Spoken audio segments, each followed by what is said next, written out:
반갑습니다, 여러분. 계시탐정 장정도사입니다. 네, 오늘은 적그리스도의 출현, 휴거 전인가 후인가에 대해서 한번 여러분들과 밭이 아니라 논해볼까 합니다. 그러니까 예수님의 이제 부활 승천 후에 이제 직계가 12제자잖아요. 그리고 곁다리로 포함된 바울까지 총 13명의 일명 사도가 아니라 사도들이 이제 사역을 시작했습니다.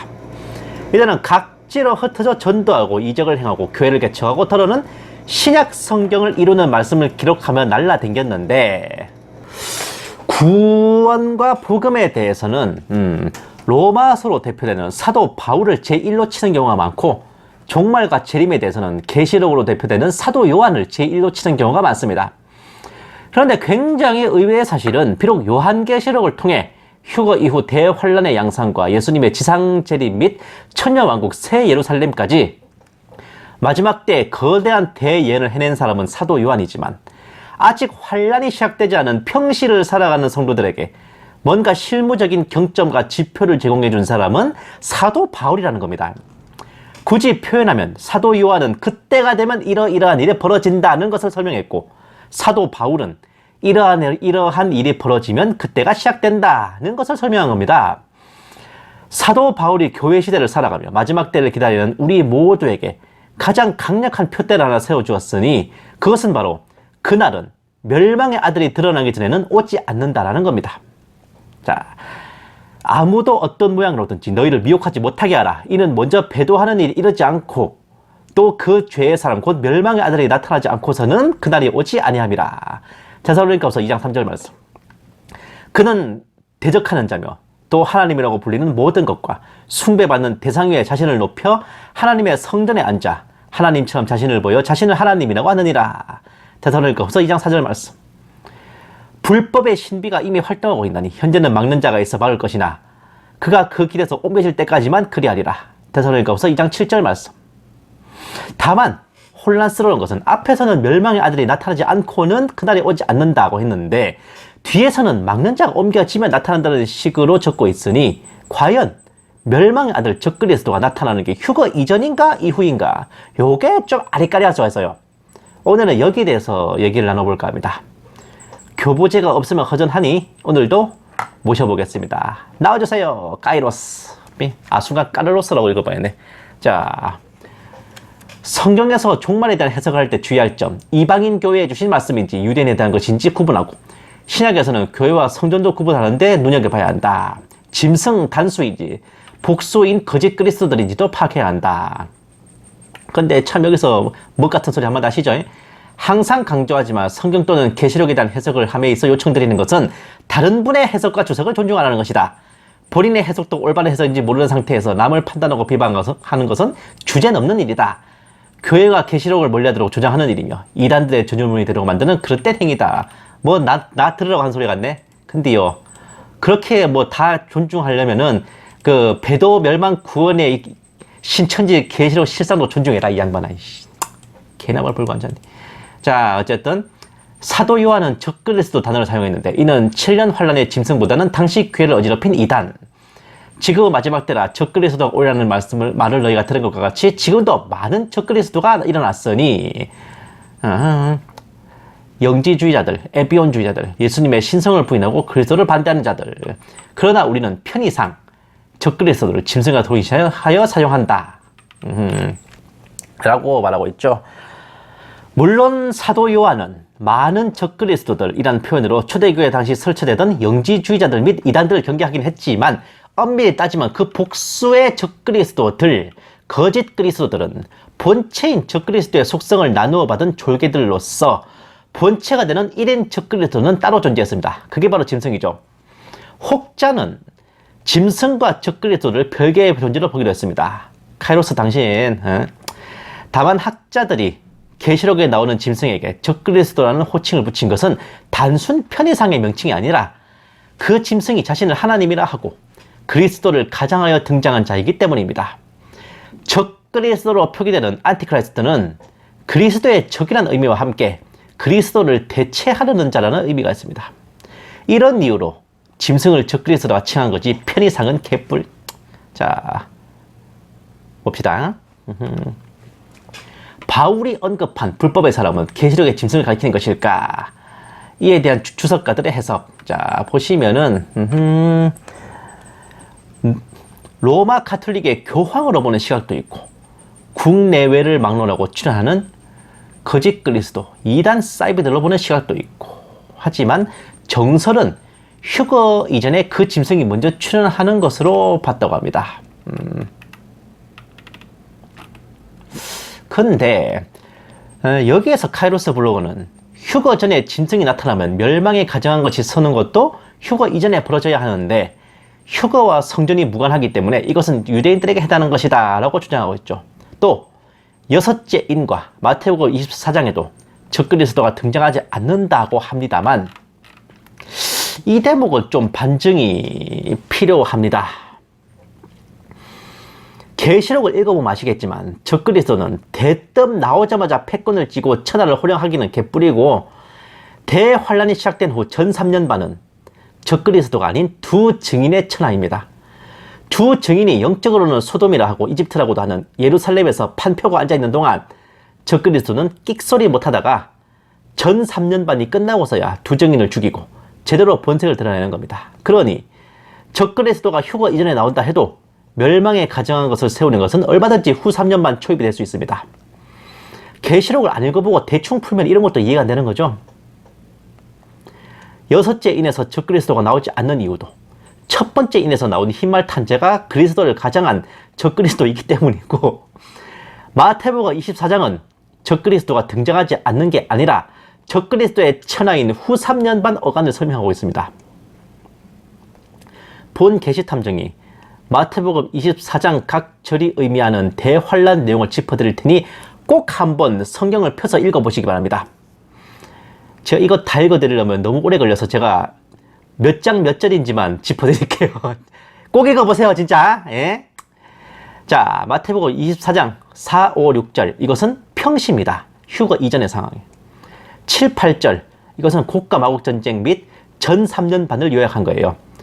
9, 10, 11, 12절은 후 3년 반을 요약한 겁니다.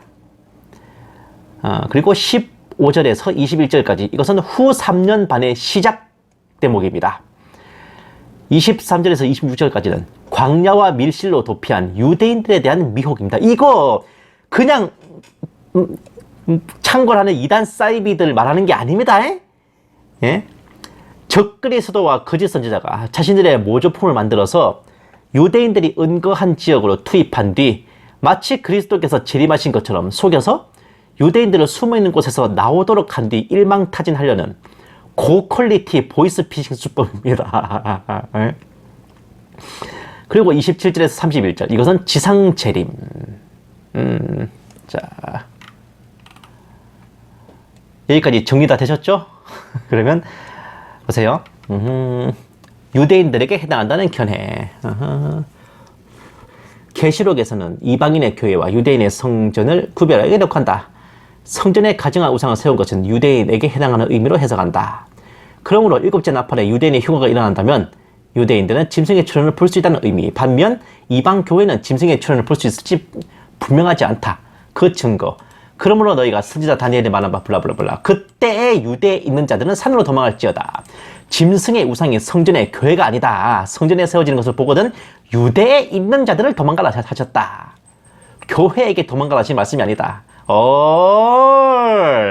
본 계시탐정에게 아주 착실하게 배우셨네. 요거를 제가 가르쳐드렸지. 예? 바울이 언급한 불법의 사람은 계시록의 짐승을 가리키는 것일까? 자, 일곱째 나팔에 유대인이 휴거 어쩌고 하는데 원천적으로 유대인은 휴거의 대상 아닙니다. 환란 대상이지. 유대인 중에서 오로지 14만 4천 명만이 휴거 후 3년 반이 되기 전에 휴거될 뿐이지. 또 성전이 언급된다고 해서 그냥 고스란히 유대인 대상이라고 퉁쳐가지고 이방인 교회가 적그리스도를 목격할 수 있을지 불분명하다 하는 것도 졸라 성급한 해석입니다.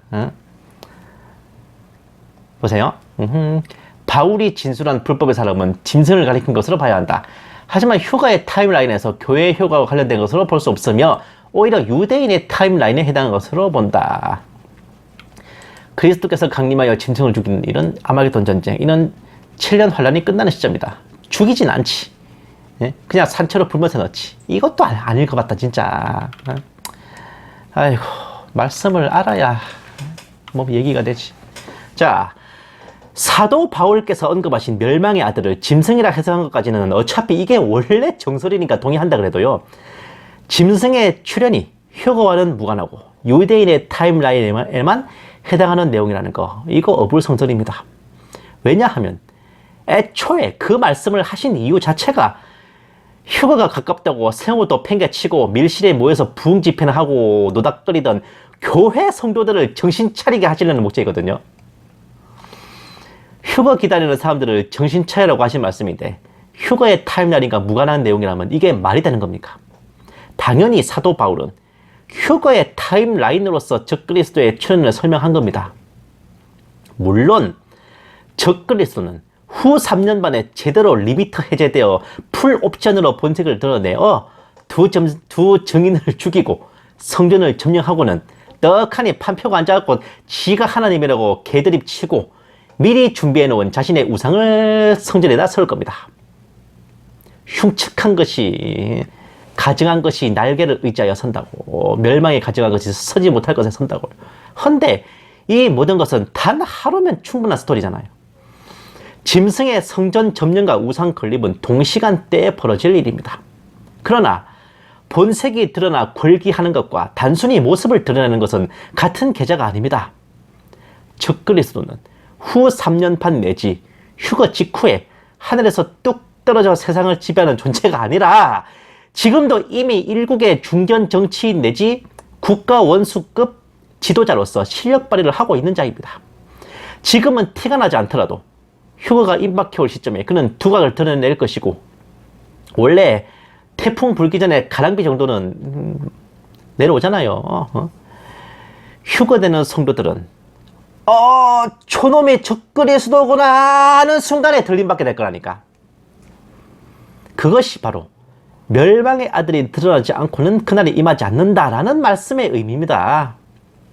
다만 굳이 교회와 유대인들을 구분해서 설명하자면, 어차피 환란을 겪지 않고 휴거될 이방인 교회는 적그리스도가 스며시 두각을 드러낼 정도 타이밍이면 되는 거야. 환란을 온몸으로 겪어내야 될 유대인들은 적그리스도가 본색을 드러내서 성전에 들어가 자기를 보고 왓다시와 하나님, 올해와 하나님 됐어 라고 사칭한다는 것까지 알 필요가 있다는 거죠.